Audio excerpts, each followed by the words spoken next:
Hi friends, welcome back to our channel. ఈరోజు వచ్చేసి ఈ వర్షాకాలంలో అందరూ ట్రై చేయగలిగే ఒక మంచి సూప్ రెసిపీని అయితే చూపించిపోతున్నా.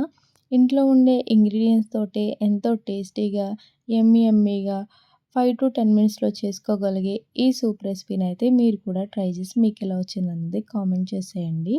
దీనికోసం నేను వచ్చేసి స్వీట్ కార్న్, అలాగే టమాటోస్, గ్రీన్ చిల్లీ అయితే స్పైసీనెస్ కోసం అయితే వేసుకుంటున్నాను. వీటన్నిటిని కట్ చేసుకొని పక్కన పెట్టుకున్న తర్వాత మ్యాషో తయారు చేసుకోవడానికి నేను ఇక్కడ మ్యాగీని అయితే యూస్ చేస్తున్నా. మ్యాగీని ఈ విధంగా ఒక పాన్లో అయితే ఆయిల్ వేసుకుని చిన్న చిన్న ముక్కలుగా కట్ చేసుకుని ఈ విధంగా అయితే ఫ్రై చేసుకుని పక్కన పెట్టేసుకోవాలి.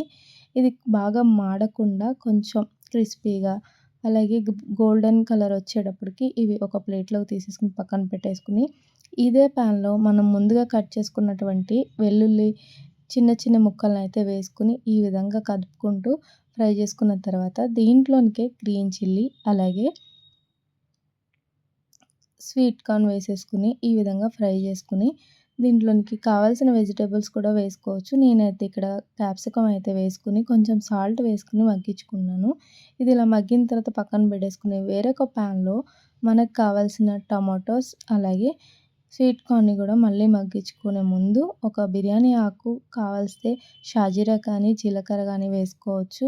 ఈ విధంగా వేసుకుని బాగా స్మాష్ అయ్యేంత వరకు మగ్గించుకున్న తర్వాత వీటినైతే మనం మిక్సీ పట్టుకుని అయితే ఒక సూప్ రెసిపీ కోసం అయితే వేసేసుకోవాలి. ఇదంతా మగ్గిన తర్వాత వీటినంటే పక్కన పెట్టేసుకుని చల్లార్చుకోవాలి. ఇది కూడా బాగా కలిపి పెట్టేసుకున్న తర్వాత వీటినైతే మిక్సీ పట్టేసుకుని ఈ యొక్క పేస్ట్ని అయితే ముందుగా మనం ఏదైతే ఫ్రై చేసి పెట్టుకున్నామో దాంట్లోకి వేసుకుని మనకు కావాల్సినంత క్వాంటిటీలో వాటర్ అయితే యాడ్ చేసుకోవాలి.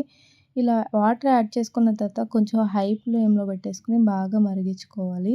ఇట్లా మరుగుతున్న పైన ఇక్కడ చూసారు కదా, ఈ యొక్క పైన వస్తున్న ఈ తెట్టునంతా అయితే తీసేసుకోవచ్చు. లేదు పర్వాలేదు అనుకుంటే మీరు ఉంచుకునైనా ట్రై చేయొచ్చు. కానీ ఇక్కడ మనము చేస్తున్నది వెజిటేబుల్ సూప్ కాబట్టి దానికి అంత ఇష్యూ కాదు.